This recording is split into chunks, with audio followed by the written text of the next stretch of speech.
Olá, hoje estamos novamente no programa Fala Jurídica, hoje entrevistando o teólogo, professor, um expert na área de televisão e, acima de tudo, um grande comunicador social que vai nos esclarecer um pouco mais sobre a violência, crime. David Orlin. David, prazer estar aqui no meu programa. Prazer é meu, né, Merria? Olha, um homem que trabalha hoje com um programa, mas um grande criminalista, faz parte hoje de uma banca famosíssima no Brasil, e as pessoas acho que vão muito ouvir falar do sucesso do teu staff, da tua equipe, e me sinto feliz em poder discutir contigo temas interessantes e importantes. Obrigado, David. David, a pergunta hoje eu te trago como professor e teólogo, e sei que tu tem uma análise muito crítica em certas coisas, especialmente voltada à violência. Sou em manchete na revista Exame, no começo da semana, que o Brasil é detentor no recorde mundial de 200 mil mortes de brutais assassinatos no mundo, por ano, no ano de 2001 a 2008, certo? Pois bem, o que eu te trago hoje aqui é uma pergunta muito pontual. Por que dessa violência no nosso Brasil? Um país tão lindo, tão maravilhoso, com tanta educação, com índice tão alto e que agrega muito mais que uma guerra do Iraque, né, que não teve 76 mil mortos, num país em que todos trabalham e que a gente vê que não tem segurança alguma nesse país. Como é que tu vê esses dados assim dessa faixa de tempo com tantas mortes no nosso país?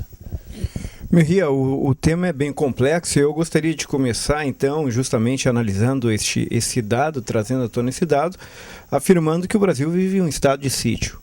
Há muito tempo nós escolhemos um modelo de sociedade que é um modelo pautado na violência e nós temos a cultura da violência.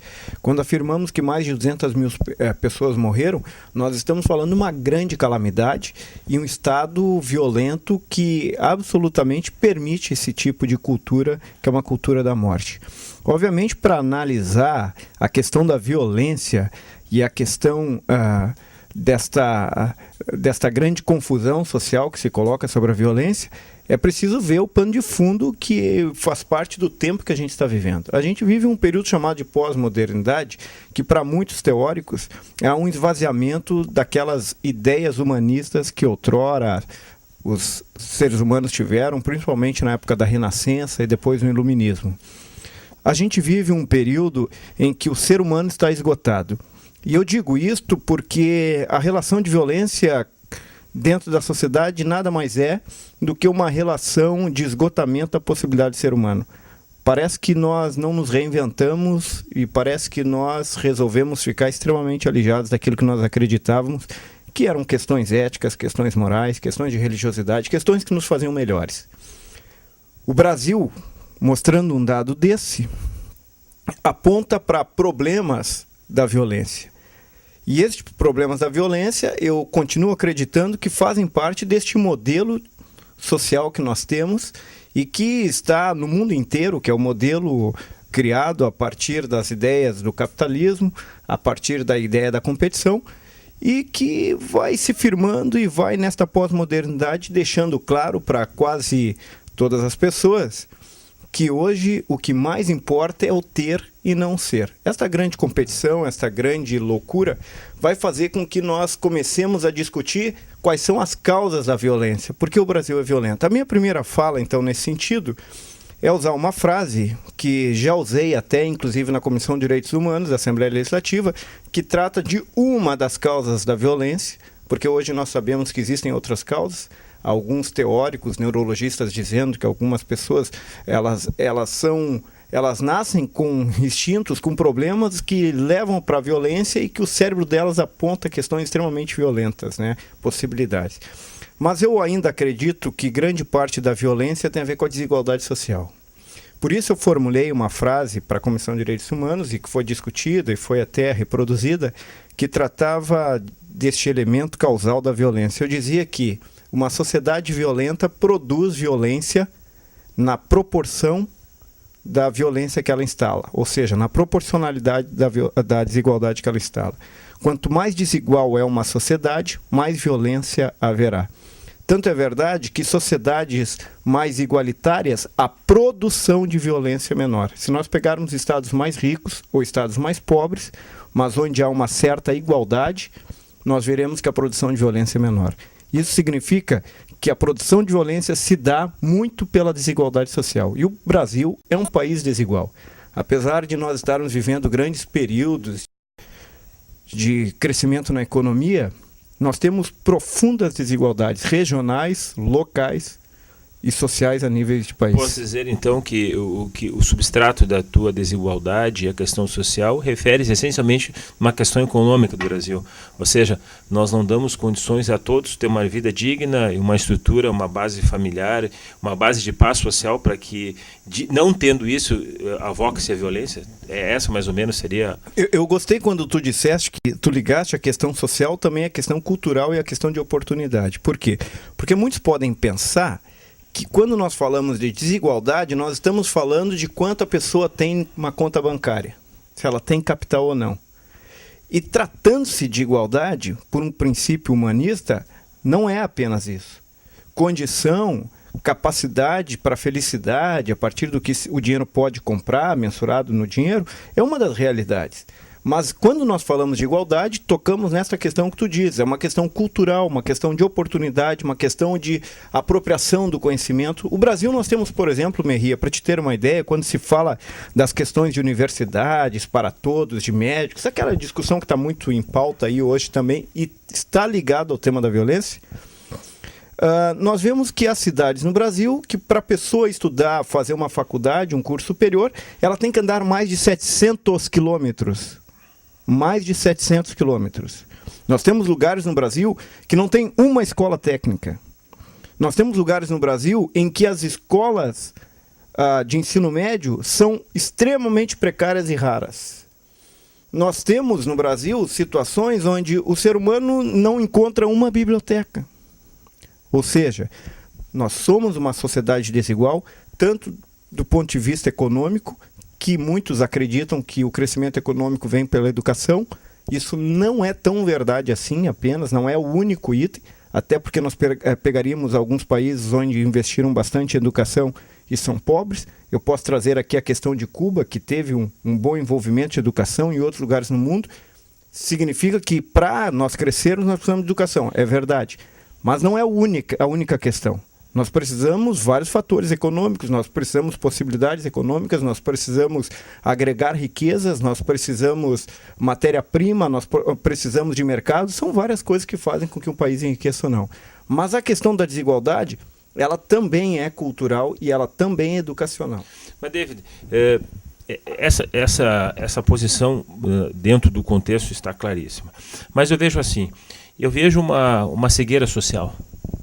Eu vejo uma cegueira social e não muito com uma estrutura econômica atrás disso aí. Eu vejo uma cegueira social com relação à própria pessoa. Nós vemos a violência hoje, assim, a coisa ficou banalizada.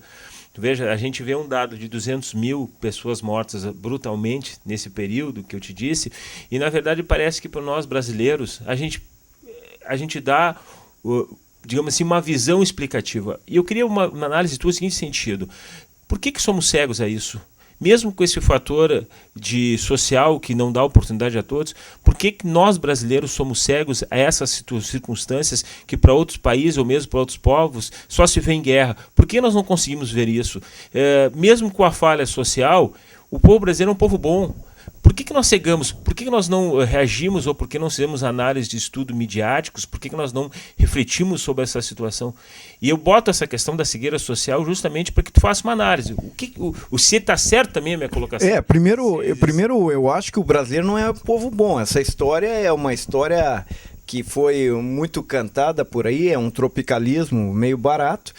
Da bondade, da genuinidade do povo brasileiro, da caridade do povo brasileiro. Isso não é bem real, não. O povo brasileiro é um povo violento e é um povo culturalmente muito preocupado consigo mesmo. Nós não temos muitas noções. Por exemplo, nós não temos noção de pátria, nós não temos noção de terra, nós não temos noção de apropriação de comunidade e nós vivemos um certo isolamento de nós mesmos. Isso é muito latino-americano, assim, principalmente da linha portuguesa, com os princípios que nós tivemos com grande índice de escravidão, grandes mortes, nós matamos mais de 60 mil índios, né, brincando em menos de um ano, com entradas de portugueses. Na América nós temos mais de 60 milhões de indígenas mortos. Nós temos aí seríssimas questões que apontam ao rompimento desta utopia do brasileiro povo bom. O povo brasileiro, gente, é um povo de índices violentos altíssimos. Se nós formos olhar a questão da sociedade brasileira frente a outras sociedades, se nós somos bons, os outros são maravilhosos. Agora, esta questão, eu vejo também parte um princípio de alienação. O Estado brasileiro é um Estado alienado. É um Estado alienado, é um Estado com uma violência muito articulada por alguns princípios. Um destes princípios, a própria questão de governo. O governo propicia violência. Eu posso estar dizendo alguma coisa aqui que alguém fique louco, mas propicia violência. Os poderes propiciam violência. Porque todas as vezes que o judiciário é para julgar, não julga, o judiciário é leniente, o legislativo é leniente, o executivo é leniente, todas as vezes que o erário público é mal utilizado, isso são ações violentas. Isso é um Estado democrático de direito violento, que é uma própria contradição à natureza do Estado, porque o princípio da violência não está na democracia. O princípio da violência se encontra no absolutismo e no autoritarismo. Só que nós temos um Estado dito democrático extremamente violento por suas ações. Então eu acredito que um dos problemas da alienação do próprio povo, o povo não conseguir ver isto, não conseguir agir, ou praticar uma violência, parte também numa questão de princípio de caráter. O povo brasileiro está seriamente afetado em seu caráter. Por quê? Nós vemos o seguinte, aqui na região, gente que sai por aí para matar marreco e esconder 60, 70 marrecos, vai ver pintando de bem na sociedade. Gente importante. Atos violentos. Nós vemos aí vários casos de violência no trânsito. A questão de caráter de um povo. A gente vê sonegação fiscal pra caramba, sobre a ideia de que, para que eu vou dar para o governo se me rouba? Ou seja, há toda uma construção permissiva da violência que parte deste princípio do caráter, que cada um deveria responder corretamente e não responde. Quer ver outro detalhe? O Brasil, mais de 60% das famílias são endividadas. O que isso significa? Questão de caráter. Não consegue se controlar, as pessoas gastam mais do que devem. E isto tudo são princípios de violência, porque a violência não é apenas aquela questão de eu lá e matar o outro. A violência é toda uma construção social de elementos culturais, de vivências que se tem, de práticas, que vão dar suporte para que o cara pegue uma faca, pegue uma arma, para que eu dê um tapa na cara, para que eu dê um soco, para que eu seja insultado. A violência, ela está engendrada na sociedade e nós não podemos mais apenas ler os índices. A gente vai ter que justamente olhar o que está nos fazendo com que a gente perca para estes grandes criminosos, para estes grandes números que mostram um verdadeiro horror social.